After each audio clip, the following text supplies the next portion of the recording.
when the MMA awards get together, fighter of the year, most improved fighter, rather, has got to go to Belal Muhammad. And I'm not talking about his skills. I'm talking about a guy who has become a character, who has become interesting, who makes the right moves. I didn't know what a Belal Muhammad was a year ago. And by the way, neither did you guys. He's been around. He's been fighting well. Nothing wrong with Belal. He just wasn't interesting. For whatever reason, his story just wasn't out there. He wasn't calling the right shots. He wasn't getting the right opportunities. And what he has quickly found is you're going to get a lot of the shots that you go for, right? I mean, it's the old Wayne Gretzky, but in reverse. Wayne Gretzky coined the phrase, you miss every shot you don't take. Well, in this situation, Belal's calling for some shots and he's getting, his name is out there. He's now a main event fighter. Like it or not, he fought in a main event against Leon. He gets poked in the eye, so now he has to hate Leon. Okay, fine.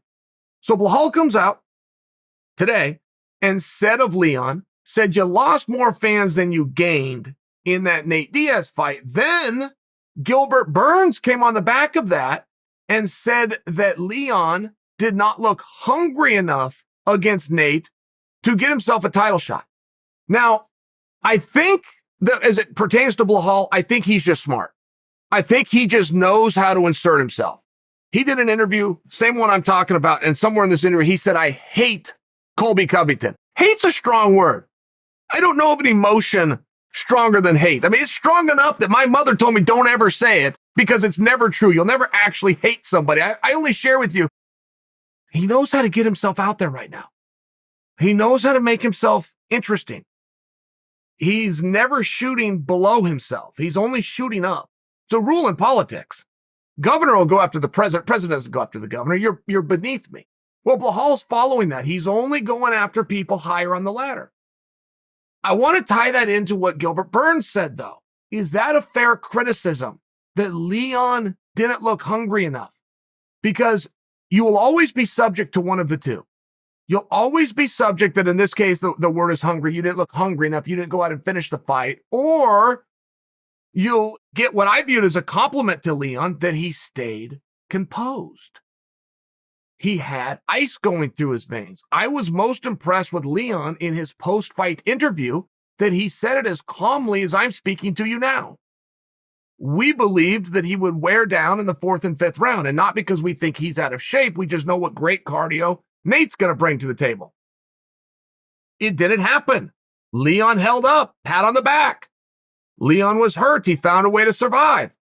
You can look at that and say that he was hurt, or you can say the way I said it, which is that he recomposed, found a way to move on, and then he did an interview like he wasn't even breathing. There's two guys that we hate in this sport, okay? Curtis Blades and Leon. I just don't know why.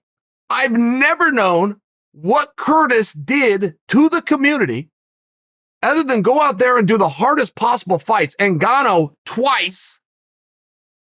John Jones won't fight Ngannou once. I mean, just to put in perspective, right? This isn't tease John. Ngannou's flat scary. There's all sorts of guys in this sport. You can say, well, this guy's really good, or this guy's really fast, or this guy.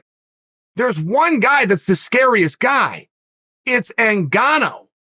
And if you back the tape up, there was no one for years. And prior to that, it was Cain Velasquez. I mean, there's only a couple of guys that have ever come through that are scary. It's actually that Curtis goes out and fights him twice and is campaigning to try to fight him a third time. That's the kind of guy you generally really like.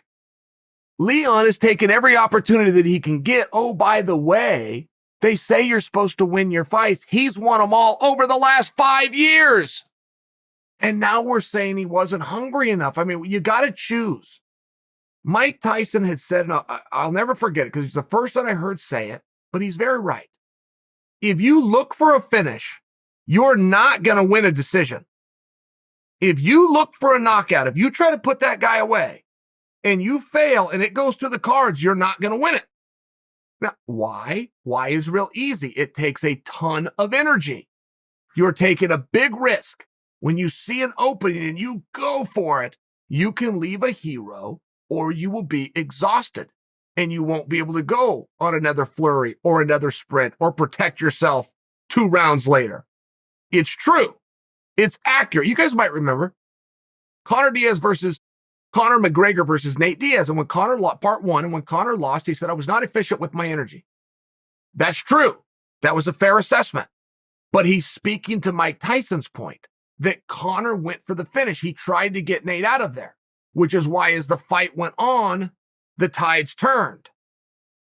I only bring it to you because are we just looking for things to pick on Leon? Like, is there anything Leon can do where you go, hey man, by the way, good job?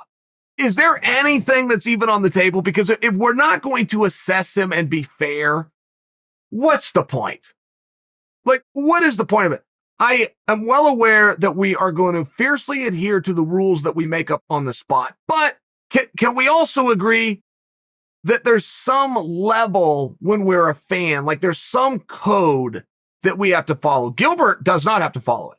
Gilbert is a fighter within the division who's trying to get an opportunity and stay above Leon in the rankings. He does not have to adhere to these things. But we do.